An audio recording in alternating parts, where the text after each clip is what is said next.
안녕하십니까. 말년 목사 전병진 목사입니다. 오늘은 금요일입니다. 에, 밖에는 가랑비가 이렇게 촉촉이 내리고 있는데 날씨는 좀 우중충한데 오늘 말씀을 통해서 우리의 마음이 하나님의 은혜로 밝아졌으면 좋겠습니다. 오늘 또 사도행전 강해 설교 40번째 사도행전 14장 1절로 7절 말씀인데 제가 몇 구절 읽어드리도록 하겠습니다. 자, 사도행전 14장 1절로 3절까지만 제가 읽어드립니다. 이에 이고니온에서 두 사도가 함께 유대인의 회당에 들어가 말하니 유대와 헬라의 허다한 무리가 믿더라. 2절 그러나 순종하지 아니하는 유대인들이 이방인들의 마음을 선동하여 형제들에게 악감을 품게 하거늘. 3절입니다. 두 사도가 오래 있어 주를 힘입어 담대히 말하니 주께서 그들의 손으로 표적과 기사를 행하게 하여 주사 자기 은혜의 말씀을 증언하시니. 아멘. 오늘은 이 3절까지 말씀을 중심해서 양육을 통해서 완성되는 선교라는 제목으로 말씀을 드리고자 합니다. 자, 사도행전 계속해서 강해 설교를 계속해서 하고 왔는데 오늘은 이제 사도행전 14장을 말씀을 나누는 시간입니다. 그래서 오늘 말씀을 중심해서 몇 가지만 간단히 생각해 보도록 하겠습니다. 이 말씀 속에서 보면은 이에 이고니온에서 두 사도가 함께 두 사도 바나바와 사울이란 청년이었죠. 이제 바울이라고 이제 명칭을 바꿨습니다. 그래서 두 사도가 함께 유대인의 회당에 들어가 말을 했다. 뭐 여기에서 이제 대부분이 바울이 이제 설교하는 내용을 지난 시간에 생각해 봤는데, 자, 그래서 오늘 말씀을 통해서 몇 가지 짚어볼 수 있는 내용은 두 사도가 함께 선교 여행을 하고 있습니다. 그래서 저는 두 사도에 일단 초점을 맞추어서 묵상을 했습니다. 자, 그래서 결론은 이 선교라든가 전도는요, 대개 2명 1조로 구성이 돼가지고 전도하는 그러한 모습을 발견하게 됩니다. 자, 예수님께서는요, 복음을 전파하기 위해서 이 복음이라고 하는 것은 추수에 비교하지 않습니까? 비유로 다 추수를. 그런데 그 추수할 일꾼들을 이 추수하러 몇 명씩 보냈느냐? 오늘 말씀 속에는 사도 두 사람이 이렇게 선교를 하는데 이것은 예수님께서 전도 사역을 파송하는 내용을 보고 본받아서 이렇게 시행을 하는 것이 아닌가, 그렇게 생각을 하게 됩니다. 자, 예수님의 복음 전파를 위해서 제자들을 파송하는 내용이 나오는데요. 마가복음 6장 7절 말씀에 보면은 12 제자를 부르사 둘씩 보내시며, 이렇게 말씀하고 있어요. 둘씩 보내시며 더러운 귀신을 제어하는 권능을 주시고, 예수님이 제자들을 불러 모아서 전도를 파송하는 장면이에요. 그런데 예수님께서는 이 12 제자를 파송할 때에 마가복음 6장 7절에 둘씩 이렇게 파송하는 그런 모습을 보게 됩니다. 그뿐만이 아니라 70인의 제자들을 파송할 때도 제자들을 이게 따로 세우고 그들도 둘씩 짝을 지어서 전도를 내어 보내는 그러한 내용의 말씀을 우리는 복음서에서 찾아볼 수가 있습니다. 누가복음 10장 1절에서도요. 두 사람씩 함께 보내는 장면이 나오고 있습니다. 자, 그렇다면은 예수님께서 이 제자들을 둘씩 이렇게 파송한 이유는 어디 있을까? 한번 생각해 봤습니다. 그것은 저도 전도를 해봤지만은 혼자서 전도를 저는 많이 해봤습니다만은 둘씩 이렇게 짝을 지어서 할 때는요 서로 이게 그 돕는 그리고 격려하는 그래서 서로 힘을 합쳐서 그 복음을 전하게 되는 그런 경험을 할 수가 있었습니다.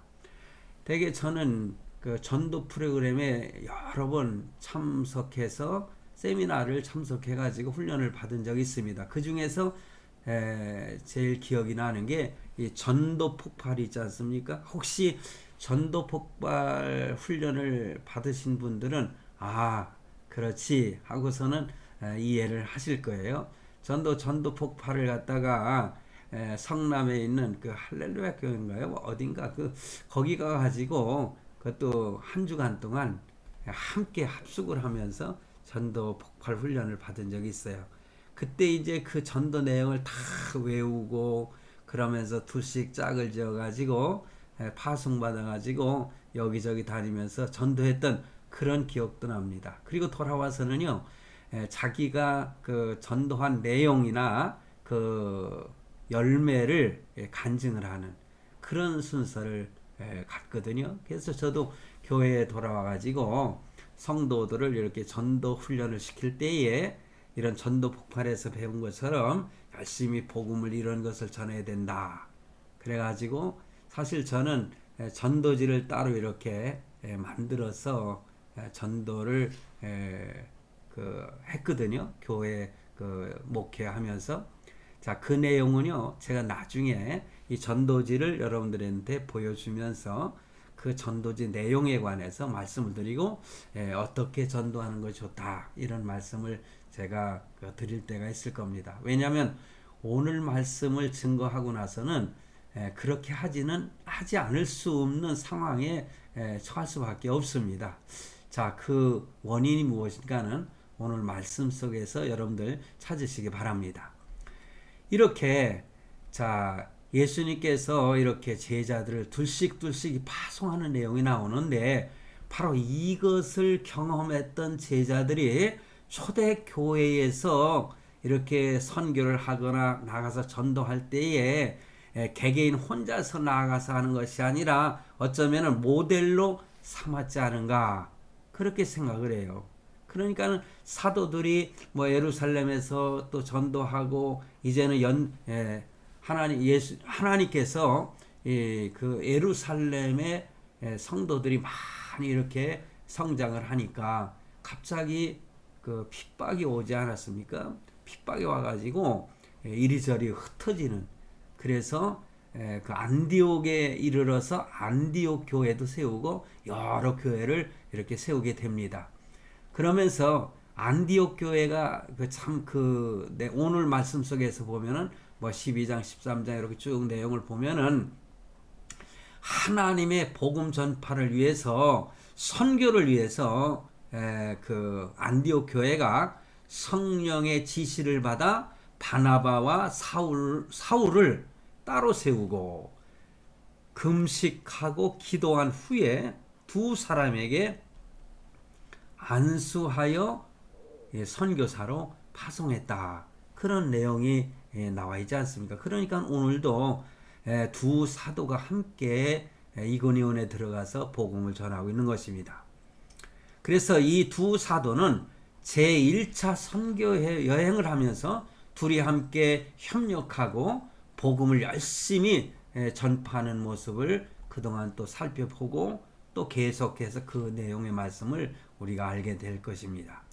이 두 사도는 구부를 거쳐서 비시디아 안디옥을 전도하고 이제는 바로 오늘 내용의 말씀 속에서 나타난 이고니온에 도착을 하게 된 것입니다. 그래서 오늘 본문에서는 이 두 사도가 함께 전도를 하는 그래서 고난도 함께 받는 모습을 발견하는 거 아니겠어요? 이런 면에서 함께란 단어는 교회의 아주 필수적인 용어라 할 수가 있습니다. 그러니까 두 사도를 세워서 선교사로 파송하는 것처럼 오늘날 교회에서도 전도하러 나가는 그러한 성도들에게 혼자 가면은 두려움이 많거든요. 이렇게 어떤 사람을 만났을 때도 대쉬하기가 그렇게 쉽지 않잖아요. 지난 시간에도 이렇게 말씀드렸지만 머뭇머뭇하게 되잖아요.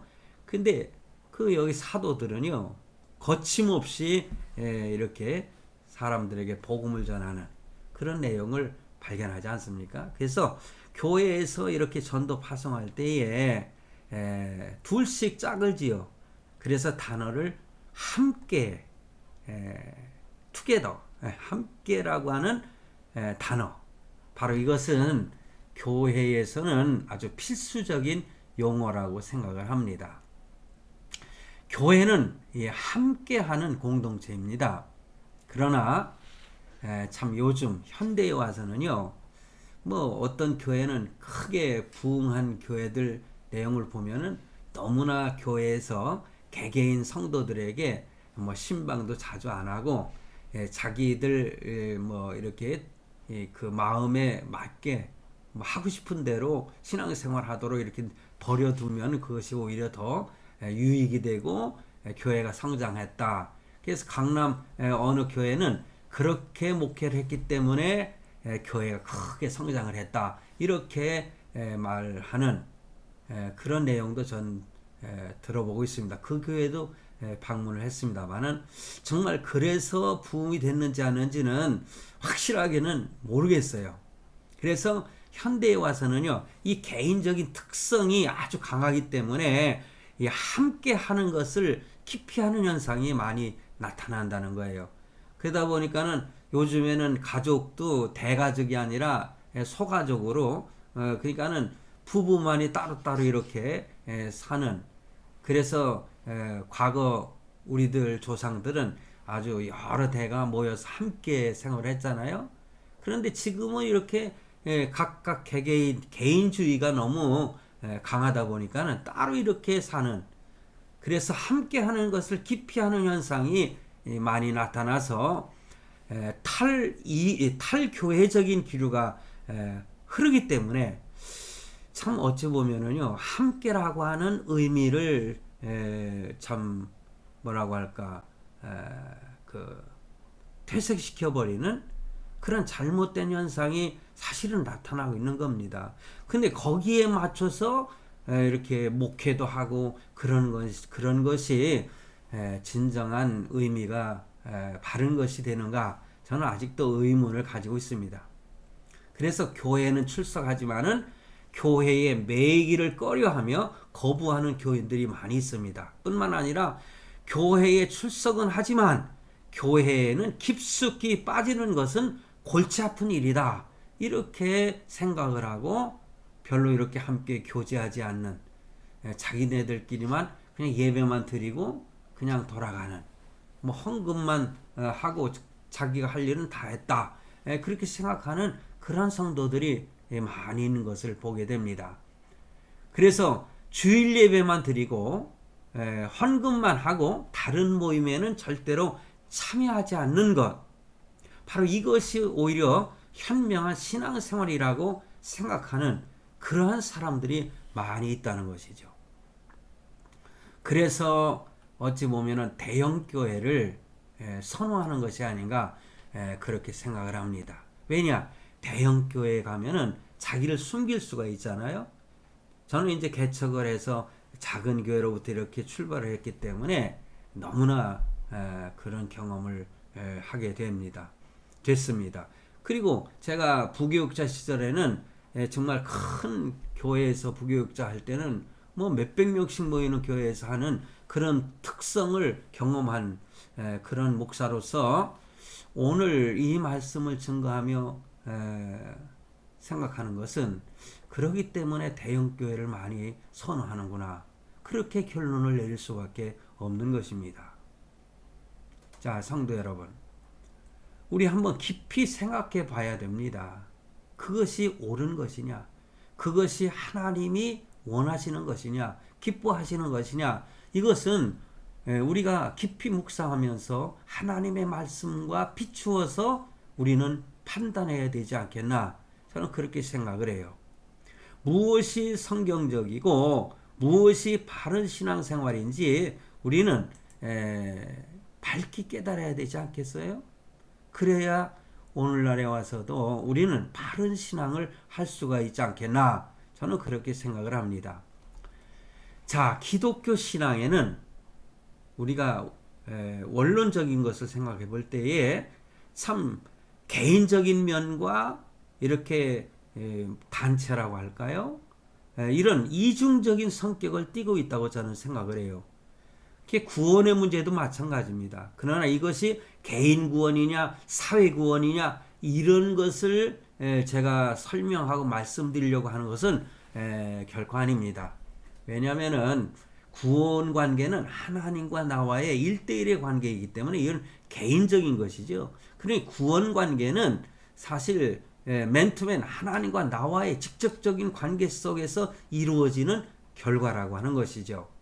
그래서 우리 기독교 신앙은 이렇게 개인적인 면과 단체적인 면 이런 이중적인 성격을 띠고 있는 것은 사실입니다. 자, 그렇다면 그것이 뭐냐? 신앙의 결단이라고 하는 것은 좀 전에 말씀을 드린 것처럼 하나님과의 그 개인적인 관계에서부터 시작이 되는 것입니다. 그러나 구원받은 성도는 더 이상은 개인이 아니라는 것이죠. 저는 이것을 이중적인 성격 속에서 설명을 드리고 싶은 거예요. 뭐 사회적 구원이라고 하는 것도 있거든요. 저는 그것도 저는 뭐 비성경적이라고 생각은 하지 않아요. 이스라엘 백성들을 갖다가 선택을 하실 때 한 민족을 선택을 하셨지 않습니까? 그런 측면에서 우리는 생각해 볼 수 있는 것이고, 우리는 구원 문제에 있어서 우리의 신앙 생활에 있어서 이중적인 관계를 설명할 때에 무엇이냐? 구원받은 성도는 더 이상은 개인이 아니라 교회라고 하는 공동체의 한 지체가 되는 것이라는 것. 이것을 말씀을 드리고 싶은 것입니다. 여러분, 한 아이가 태어나게 됩니다. 개인적인 것이죠. 한 아이가 태어나는 것은 개인적인 것이에요. 그러한 동시에 한 가족의 테두리에 들어가는 것과 같은 것이 바로 이런 이중적인 성격을 설명할 수 있다. 저는 그렇게 생각을 합니다. 그러므로 교회는 가정과 같은 것입니다. 그래서 저는 교회를 목회하면서 가정교회라고 하는 이름 타이틀을 붙여가지고 제가 훈련도 시키고 또 가정교회로서의 어떤 구역이라든가 이것을 선정을 해서 목회를 했던 그런 목사입니다. 그래서 교회는 가정과 같은 것이죠. 가정이 없이 만약에 어린아이가 정상적으로 자랄 수 없는 것처럼 개인을 혼자 두게 되면 그런 현상이 나타난다는 거죠. 예. 자, 여러분. 교회가 없이는 한마디로 말해서 성취할 수 없는 것들이 몇 가지가 있습니다. 그러니 가정의 필요성, 교회의 필요성. 제가 오전 중에, 전 지금 오후에 설교를 하고 있는데 오전 중에 제가 어느 방송에서 유튜브로 이렇게 한 내용을 봤습니다. 그 내용 속에 그 외국 아이가, 그러니까 폴란드 여 아이가 어떻게 전응하더라고요. 좀 예쁘게 생기고 인형같이 참 예쁘게 생겼는데 그 아이가 어떻게 해가지고 한국 사람에 의해서 입양이 돼가지고 그 아이가 자라는 과정을 제가 오늘 아침에 봤거든요. 그 내용 속에서도요, 이 가정 안에 이렇게 혼자서 파양을 당하고 막 그러면서 요즘에 참 국가적으로도 그 입양한 아이를 갖다 죽게 만든 그 악독한 그 부부가 있지 않습니까? 저는 참 그 얘기 하고 싶지 않아요. 왜냐하면은 다 드러난 얘기지만은 전 그것 때문에 오늘 묵상한 건 아니고요. 오늘 말씀을 묵상하면서 가정이라고 하는 것이, 교회라고 하는 것이 얼마나 중요한 것인가를 사실은 생각하다가 오전에 있었던 그 내용을 제가 말씀을 드리는 겁니다. 그 아이가 파양을 당하고 또 입양이 되고 파양당하고 입양하고 그러다 보니까는 성격이 어렸을 때 아주 괴팍스럽고, 그 아이가 처음에 와가지고 그러더래요. 나 몇 살까지 씌워주실 거예요? 이 아이가 그러더라는 거예요. 그러면서 무슨 일이든지 이렇게 부정적이고 반항을 하고 막 그러는 아이를 참 그분은 의사더라고요. 그 부인은 뭐 이렇게 그 선교지에서 그 부부가 만나가지고 그 아이를 어떻게 자기 직장에서 그 아이를 그 입양한 어머니가 세상을 암으로 죽는 바람에 죽으면서 그 아이를 갖다가 눈물 콧물 흘리면서 참 이 아이를 부탁한다고 이렇게 하면서 세상을 떠난 거예요. 그러니까 그 아이를 입양을 한 겁니다.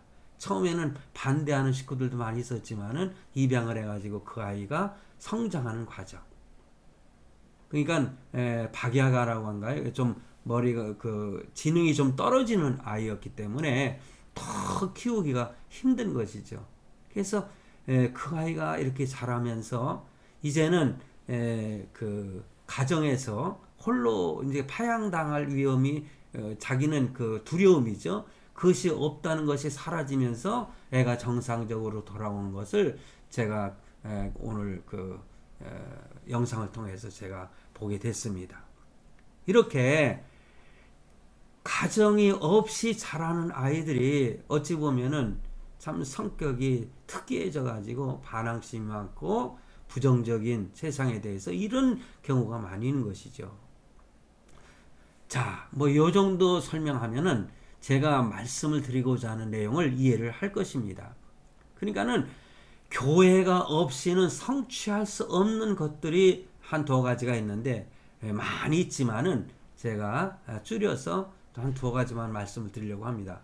바로 그것은요. 첫째는요. 신앙과 인격의 성숙이 뭐 불가능하다고는 말할 수 없지만은 어찌됐든 그렇게 그 가능함이 이렇게 프로테지가 떨어진다는 거죠. 이 성숙한다는 것. 이 성숙이라고 하는 것은 언제나 이 관계 속에서만 가능하다. 저는 이렇게 말씀을 드릴 수가 있습니다. 왜냐? 인간은요, 그 서로의 그 인간 관계 속에서 그 인격이라든가 이런 것들이 세워지지 않습니까? 그래서 신앙은 바로 인간 관계 속에서 그리고 인격적인 이 관계 속에서만 성장할 수 있다. 이렇게 말씀을 드릴 수가 있습니다. 그것이 바로 신앙의 체질인 것입니다. 자녀들이 자랄 때에 때로는 외동아들이라든가 외동딸, 이 혼자 또 자라는 아이들이 다는 아니지만은 많은 경우에 있어서 성격이 아주 특이하게 나타나는 경우가 있는 것을 보게 되지 않습니까? 그러니 가정이 있으면서도 가정에서의 부모의 역할이나 형제의 역할이 또 얼마나 중요한가, 이것도 우리는 관계 속에서 발견할 수가 있는 것입니다. 그래서 성도가 예수 믿고 이제 한 교회의 한 일원이 돼서 교회의 가족이 되는 것이죠. 한 가정의 가족이 되는 것처럼 이랬을 때에 바로 인격적인 관계가 잘 이루어졌을 때에 그 아이가 성격적으로도 올바르게 자라는 것처럼 교회 안에서의 신앙생활의 인격도 그렇게 성숙해져 갈 수 있다는 것입니다. 그러므로 교회가 꼭 필요한 것입니다. 그리고 또 한 가지는요. 양육에 필수적인 거라는 거예요. 양육. 그래서 어린아이가 태어나게 되면은 처음엔 이렇게 성장하는 과정 속에 그를 양육하는 거 아니겠습니까? 어렸을 땐 젖을 먹이고 또 미움을 먹이면서 나중에는 밥을 먹이면서 저는 아이들을 키워봤기 때문에 잘합니다. 그래서 교회 안에서도요, 예수 믿고 구원받은 하나님의 자녀를 처음에는 우유 같은 말씀, 그 베드로의 전서에서 보면 그런 말씀이 나오잖아요. 그냥 딱딱한 걸로 먹이지 아니하고 이렇게 그 그 신앙에 맞추어서 말씀도 말씀은 뭡니까? 그 음식이잖아요.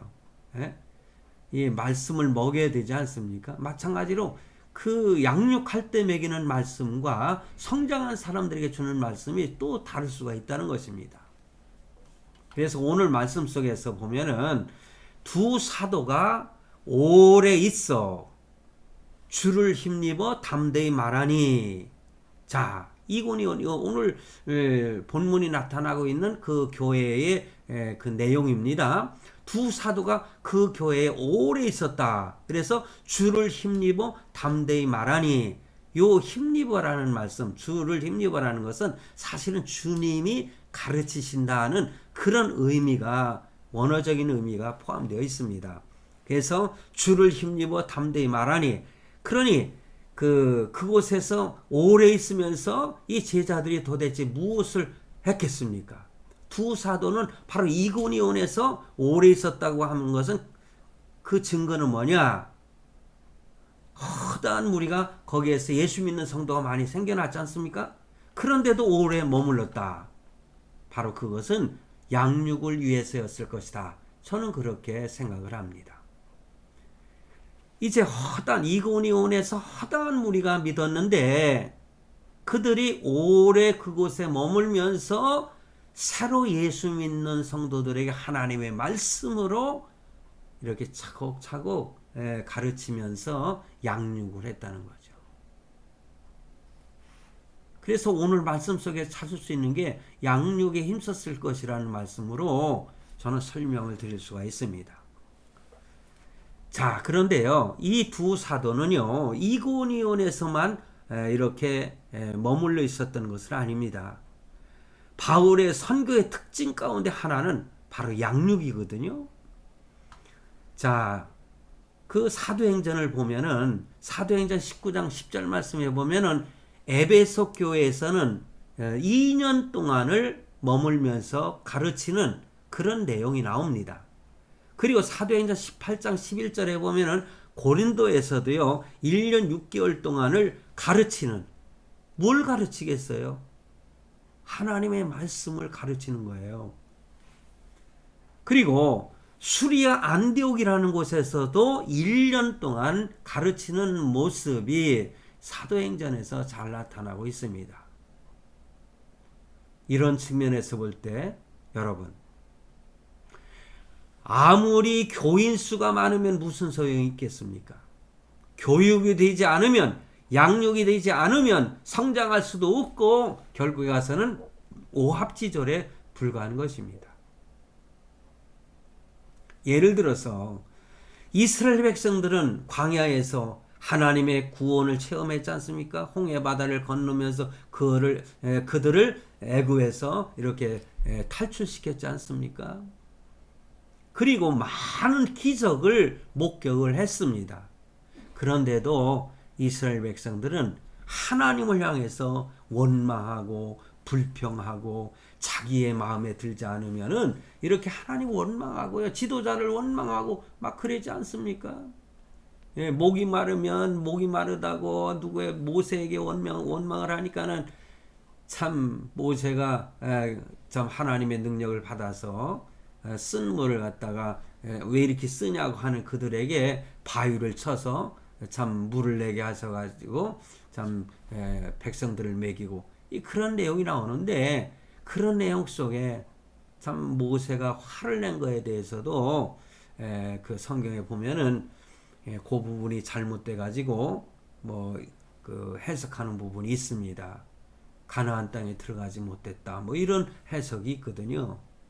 자, 이렇게 이스라엘 백성들이 광야에서 말이에요, 구원을 체험하고 기적을 많이 체험하고 목격했지만 원망을 하면서 그들의 불신앙과 불순종으로 인해서 하나님 앞에 징계를 받는 그런 내용이 나오는 것입니다.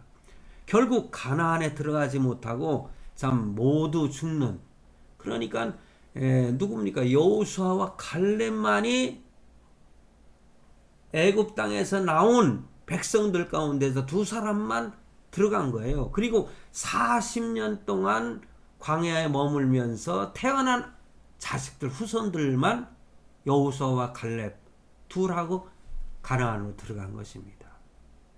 그것은 바로 이스라엘 백성들이 하나님을 불신앙을 하고 이렇게 불순종했던 그런 징계의 결과라고 생각을 합니다.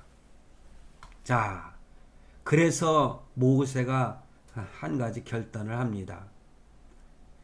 그래서 쉐마라고 하는 것이 있습니다. 이거 성경 구절은 신명기 6장 4절로 9절인데요. 이 쉐마라고 하는데 유대인들이 가장 중요하게 생각하는 성경 구절입니다. 그게 뭐냐면 제가 오늘 읽어드리겠습니다. 오늘 내가 내게 명하는 이 말씀을 너는 마음에 새기고 내 자녀에게 부지런히 가르치며 집에 앉았을 때든지 길을 갈 때든지 누워 있을 때든지 일어날 때든지 이 말씀을 강론할 것이며 너는 또 그것을 내 손목에 메어 기호를 삼으며 내 미간에 붙여 표로 삼고 또 내 집 문설주와 바깥문에 기록할지니라.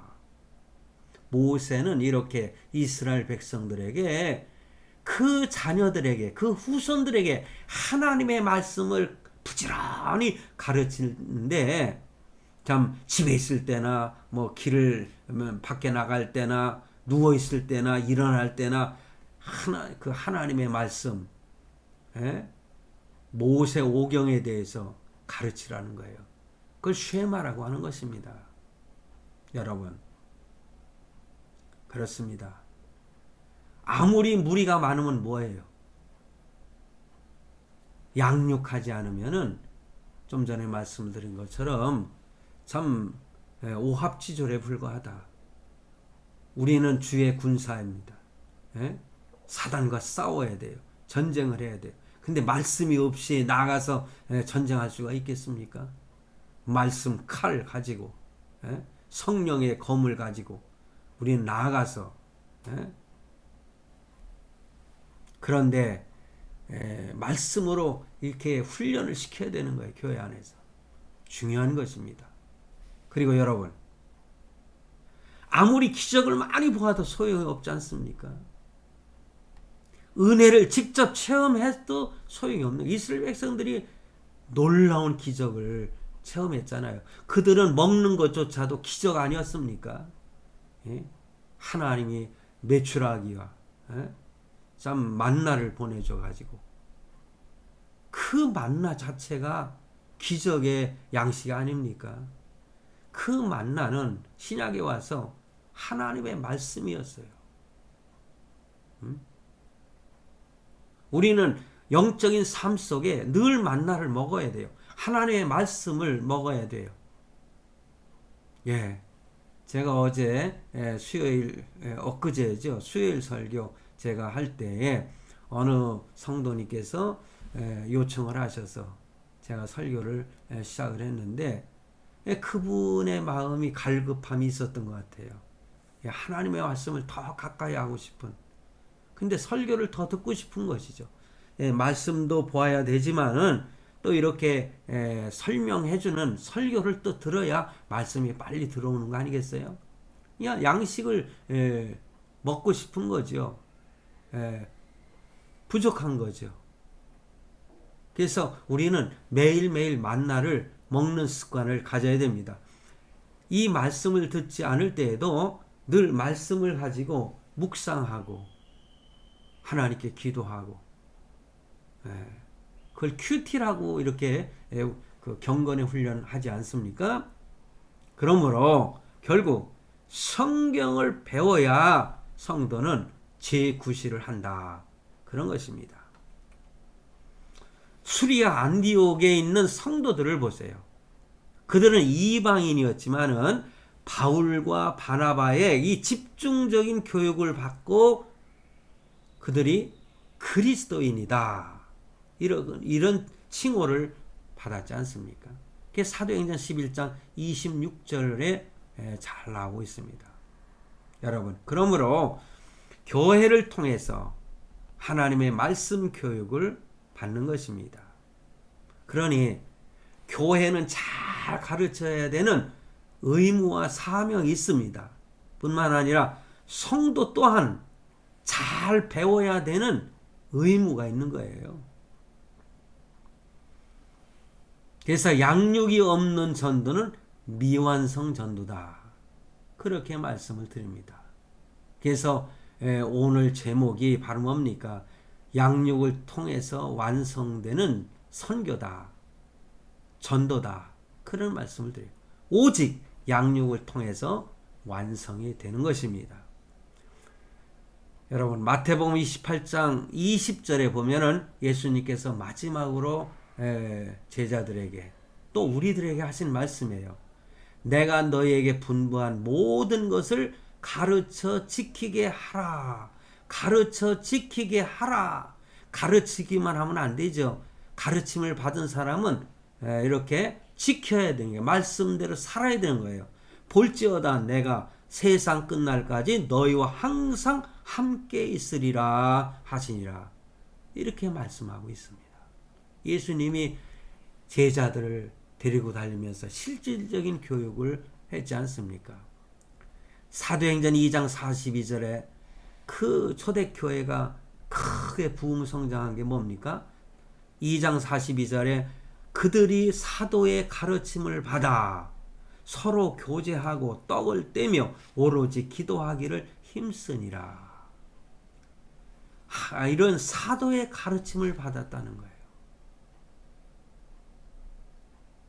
성도 여러분, 구원받은 성도는요, 우리는 이제 교회라고 하는, 교회도 가정이라고 말씀을 드렸죠? 교회라고 하는 공동체, 가정에서 양육과 교육을 받아서 바람직한 그런 그리스도인이 되어서 하나님이 나에게 원하시는 것이 무엇인가?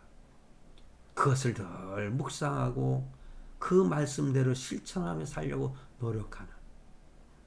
그래서 요한계시록에서도 그랬잖아요. 하나님의 말씀을 읽고 듣고 가르치는 것. 듣는 자가 복이 있다. 복 있는 사람은 하나님의 말씀을 이렇게 듣는 자, 읽는 자, 행하는 자. 이런 분이 행복한 사람, 복 있는 사람이에요. 오늘도 여러분 이 말씀 듣고 마음에 간직하는 것이 있다면 오늘도 이 말씀을 실천해서 승리하는 모든 성도가 되시길 바랍니다. 오늘 여기까지 말씀을 드리겠습니다.